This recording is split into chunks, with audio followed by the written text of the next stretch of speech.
Hey everyone, welcome back to my channel. Today I will be sharing with you what's in our Montessori inspired shelf, and also what we have in our activity board.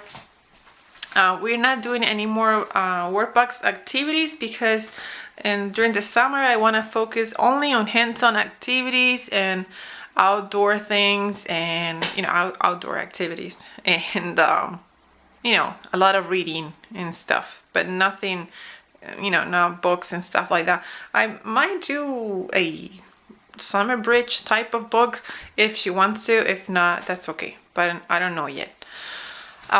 So this is what we've been doing and working on for the past week or so.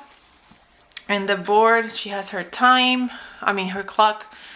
She already knows the time to the minute, so right now we're only working on timing things. Like we do math problems. Like I tell her, dad gets off work 5 o'clock, and then it takes him 10 minutes to get home, so what time he's gonna be home, and then she has to point, it's at 5:10. That's it. That's all we do with the clock. I don't make her tell me the time. Before I used to do that. I would actually write it down on this little thingy, and we don't do this anymore. Actually, it's like really hard to erase it right now because this is really old.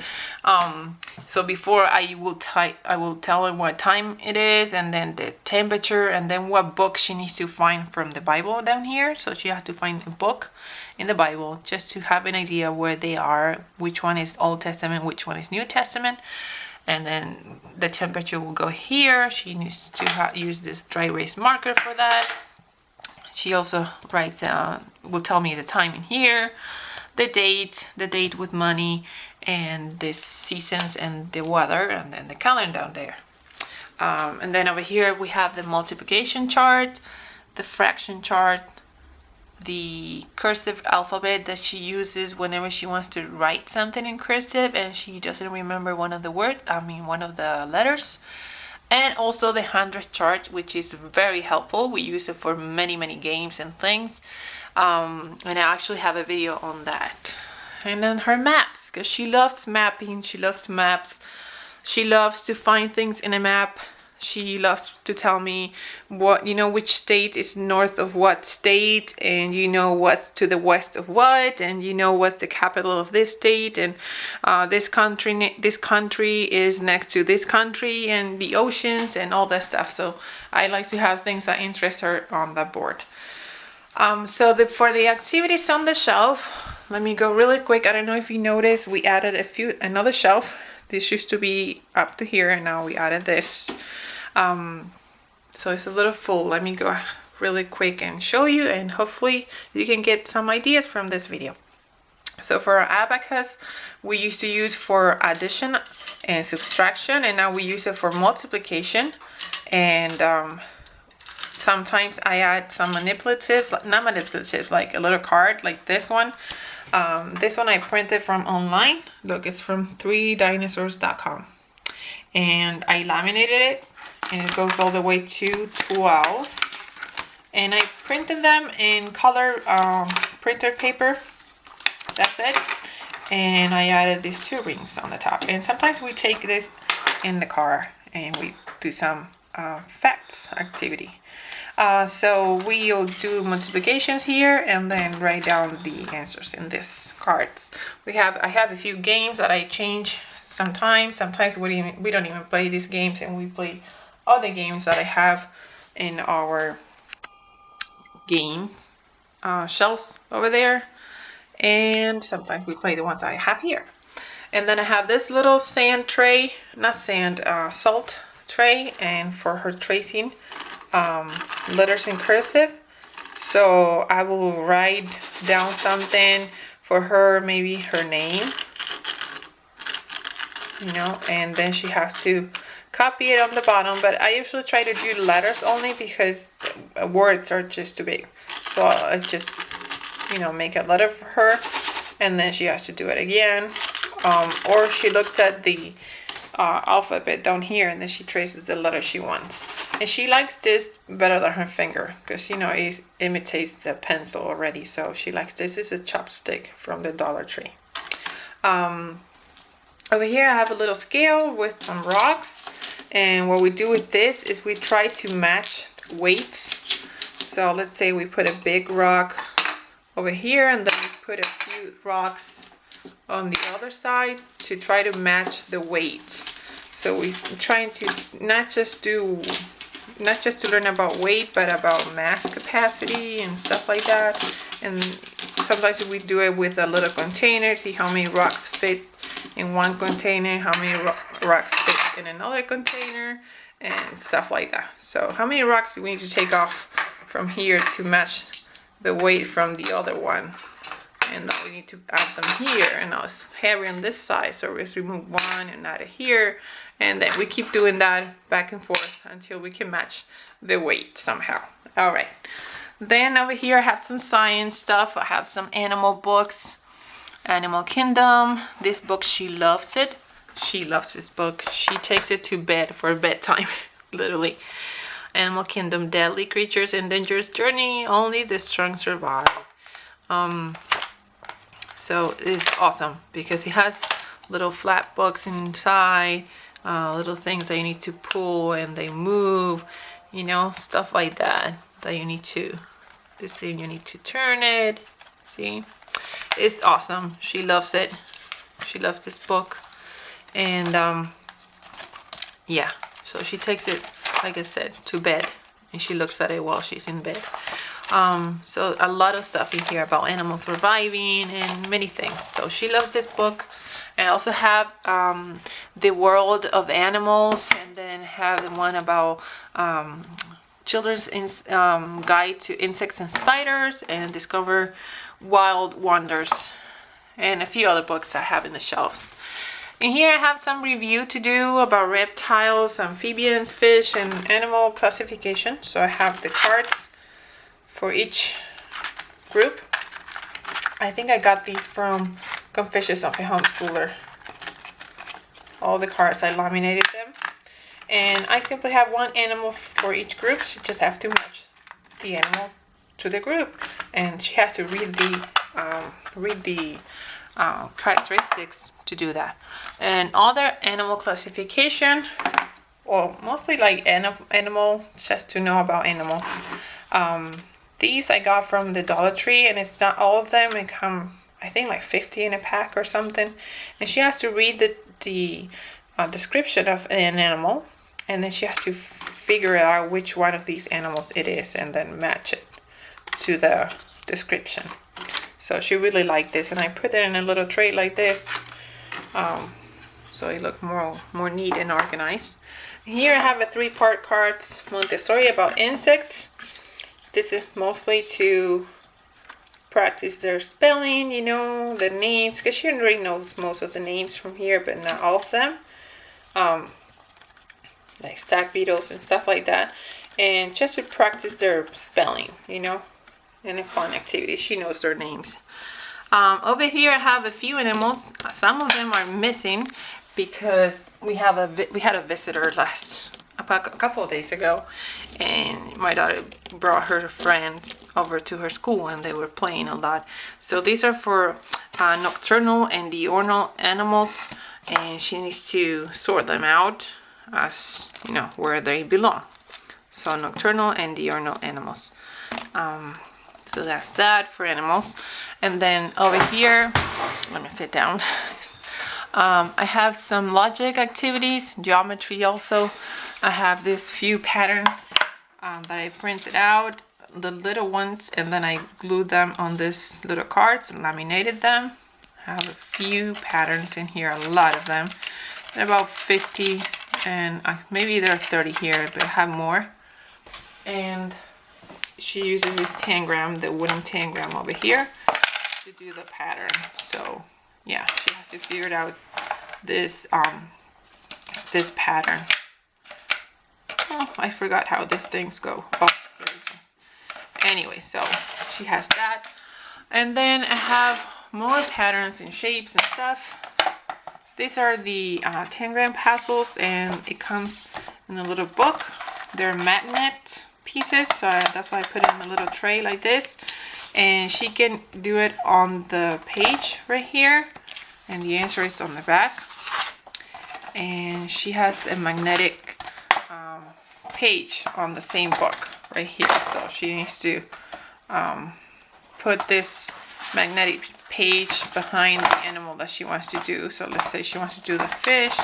So she puts the page here and then that one there, and then she has to match it anyway. So that's another game that I have for her there. And I'm trying to use this game up because it's kind of like she uses it since 2 years ago and she's not really using it anymore. I mean, she has it since 2 years ago, but she's not really using it anymore. So I'm trying to make her use it, and see if she's not really interested in it anymore, then we're just gonna give it away. Over here I have the Montessori blue triangles, and she also uses these to create lots of shapes, and you know, I tell her the names, and we talk about area and the vertices and the sides and all that stuff. So these are open, how you call it, open-end activities, so anything can go with these activities.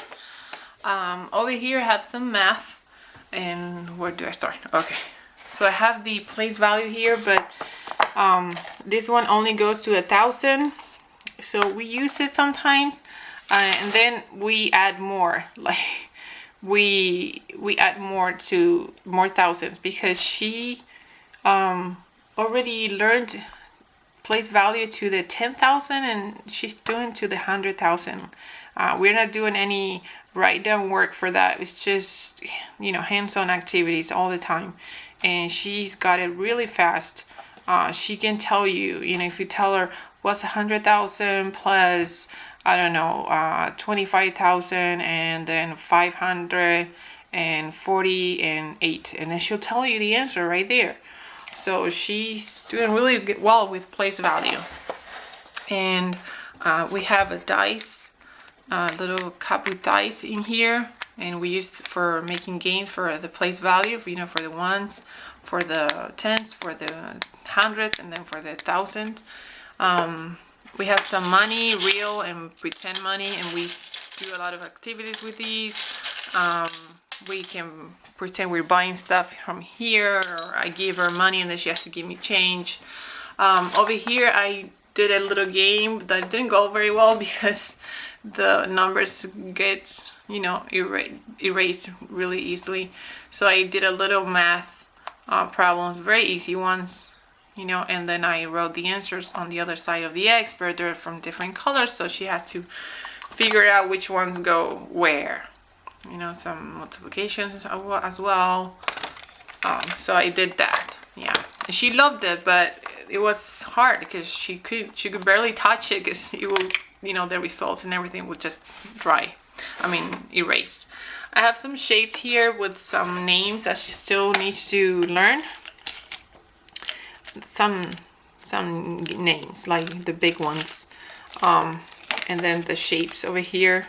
See, they're mostly like nanagon, decagon, and stuff. And she already knows them, so we might do this one more time and then put these away for later reviewing.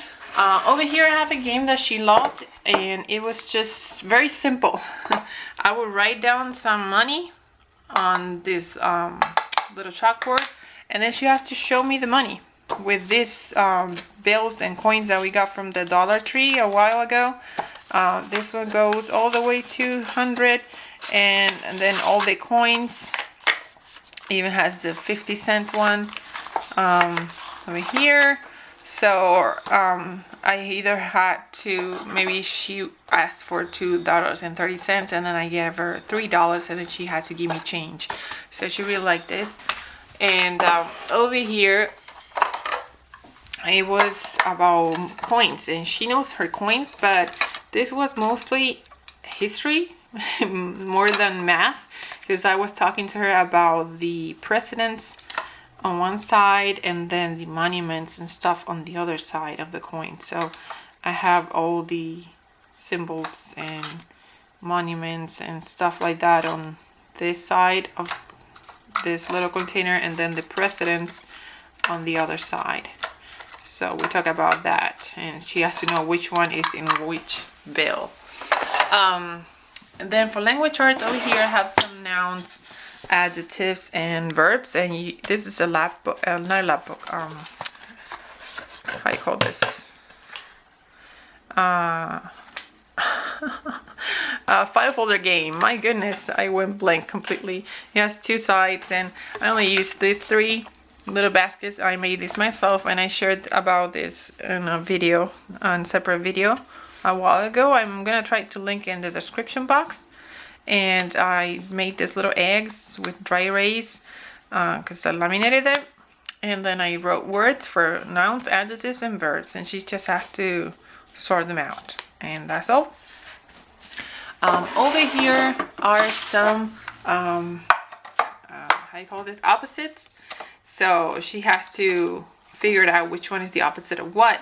So I will give her this little pile of cards right here. They come like this in one strip of paper, and I cut them in half. So she has to take it out and place young, and then find the opposite and put it right next to it. Strong, and then she has to find, I don't know, what is the opposite of maybe weak or something, I don't know. And then she has to find the opposite. So this one is narrow, and this one is wide, and stuff like that. So she liked that. We could take turns, you know, do one at a time. I did another version of the eggs, but this time with contractions. So was, do, have, go, and then on the other ones, not contractions, I'm sorry. This one's verbs and proper nouns and stuff. So it's he, she, it.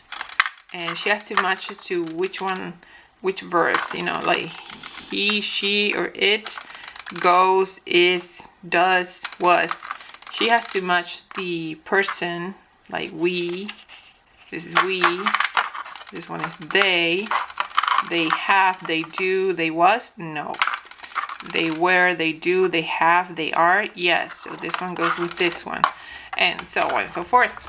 The other one is this activity with these Momoko Alphabet. You guys know I kind of created with these magnetic letters from, I think it was Lakeshore Learning, and I have the cursive ones and little cards. So what she would do, she would roll a die with the vowels, and then this one she has to pick whatever words she wants, whatever letter she wants. So she would toss the die, and then if it landed on this, let's say it landed on an A, okay? She has to pick a card from here with a short A sound. So actually that one can. And then she has to place this card on the A slot underneath the 8 right here, and then she has to spell it. Okay, C-A-N. It's very easy for her because she already knows short vowels sounds very well, but it was mostly review for spelling because she can really read it and all, but it was mostly review for her spelling. And then I have the long sound vowels cards, and we're gonna play the same game with that. Alright, so next is some more science. Actually, this one is kind of like science in geography. This is an ocean bingo, and it has all these awesome cards with the descriptions of each thing. I got this for free at the co-op giveaway table, and I almost dropped it. And let me show you. So here are the chips and the cards, and they have the definitions on the back. So I would tell a definition every time I pull out a card, and she loved this. She loved this game.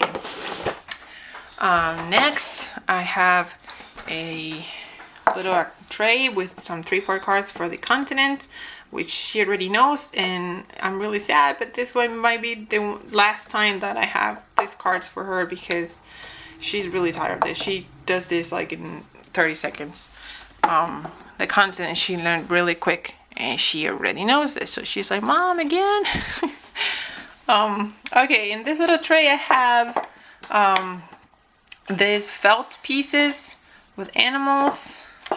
And then I also have over here the continents, and I also have the oceans and a lot of countries. And these pieces go in this map of the world.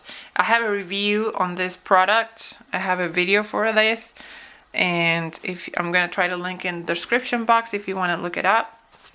And here is kind of like the answer key where things go. So she has to try to match the names of the countries, the oceans, the continents, and where the animals come from, and then see if she got it right. Okay, the last two ones are arts. This one is a box that we're trying to finish. So what we do is let me show you.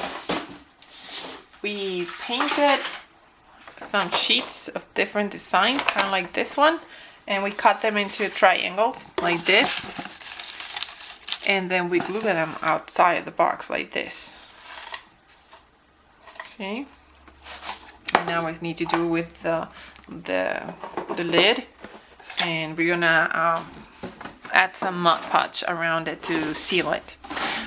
She continues with her sewing, so I have some new pieces of felt here if she wants to sew them together. She's continuing with her sewing, and we have some music cards, music notes, so she can match the note and then match the name of the note. So she has their other names here. And this is a principle, and I don't remember where I got it from. I had to search for this for a while. It really was hard to find it. And down here she has more of her sewing stuff if she needs to grab anything. And this is just her pink towel that she doesn't really use that much anymore. Here's her cards. But I keep it here under the shelf all the time, whether we use it or not. And this is her little mat if she wants to do activities on the floor. So that's it for our shelf activities and the activity board. It was kind of long video, but I think they're all gonna be kind of like 20-ish minutes because there are a lot of activities. So that's it. I hope that you guys get some ideas from this video, and if you have any questions or any suggestions that you want to give to me, feel free to do that down in the comment section below. Thank you for watching, and I'll see you next time. Bye bye. God bless you.